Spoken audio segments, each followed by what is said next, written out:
Salam dəyərli izləyicilər, mətbəximizə xoş gəlmisiniz. Bugün sizinlə illərin sınağından keçmiş, çox güclü təsirə malik, şəfalı bir qarışım hazırlamaq istəyirik. Bu qarışım hemoqlobini qaldırır, yəni qan azlığı əleyhinə güclü təsiri vardır. Kişilərdə cinsi zəifliyi aradan qaldırır. Qurd əleyhinə çox güclü təsiri vardır və bir də immun sistemini möhkəmləndirici təsiri vardır. Bir sözlə şəfa mənbəyidir. Burada istifadə olunan ərzaqlar hamısı ləzzətli ərzaqlardır. Qoz, bal, qara çörək otu və qara kişmiş. Kişmişi biz almışıq. Əgər öz qurutduğunuz varsa, ondan da istifadə edə bilərsiniz.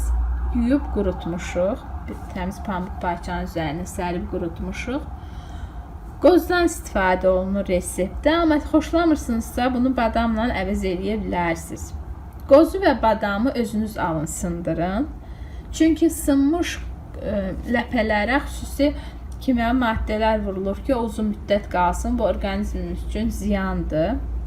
Həm də ki, sınmış qozun artıq yodu uçur gedir.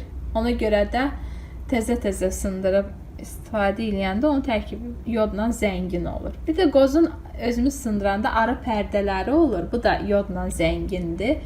İnşallah əgər istəsəniz gələcəkdə ondan da sizinlə dərman hazırlayarıq.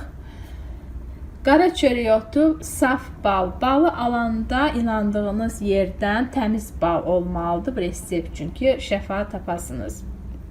Qozun tərkibində çox dəyərli yağ turşuları və yod var. Yod çatışmayanda bədəndə yorğunluq, halsızlıq olur. Ona görə də qozdan istifadə etmək lazımdır. Qozu qovurmadan ət maşınından keçirdirik.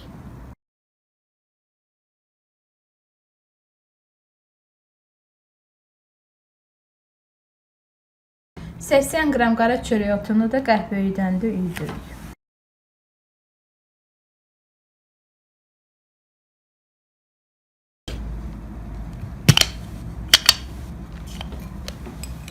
Onu da bura əlavə edirik.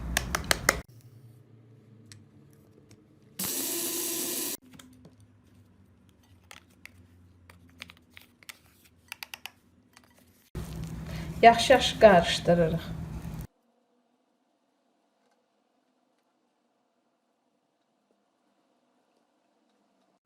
Bir də onu da qeyd etmək istəyirəm ki, heç vaxt ət çəkdiyiniz maşınla qozu və kişmişi çəkməyin. Çünki biz axı bunu bişirməyəcəyik. Termiki təsirə məruz qalmadığına görə mikroblar olar tərkibində. Çünki ətdə mikrob var.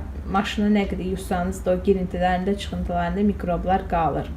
Ya ayrıca bir ət maşını ayırın belə şeylər üçün, ya blenderla və yaxud da həvəyi dəstəyi ilə əzin. Əgər heç nə yoxdursa, onu da çeyniyin, yeyin. 4 dolu xörək qaşığı saf, təmiz bal əlavə edirik. Balı o qədər əlavə edirik ki, bütün bunları bir araya yığsın. Yaxşı-yaxşı qarışdırıb, şüşə, saxsı qaba yığıb sərin yerə qoyuruq. Soyuducu vacib deyil. Sərin, quru yer olsa kifayətdir.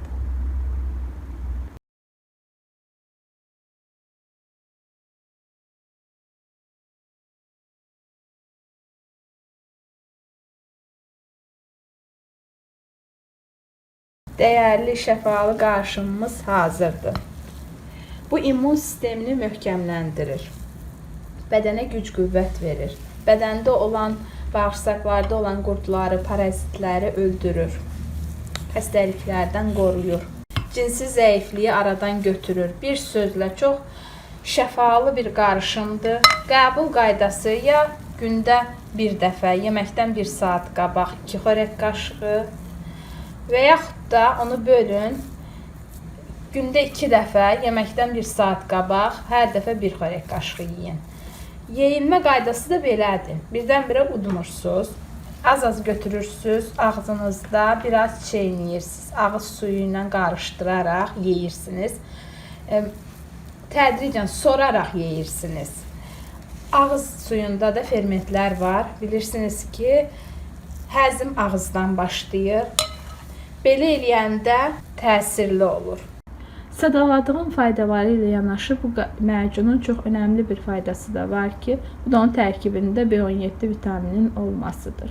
B17 vitamini xərçəng hüceyrələri ilə mübarizə aparır, onları məhv eləyir.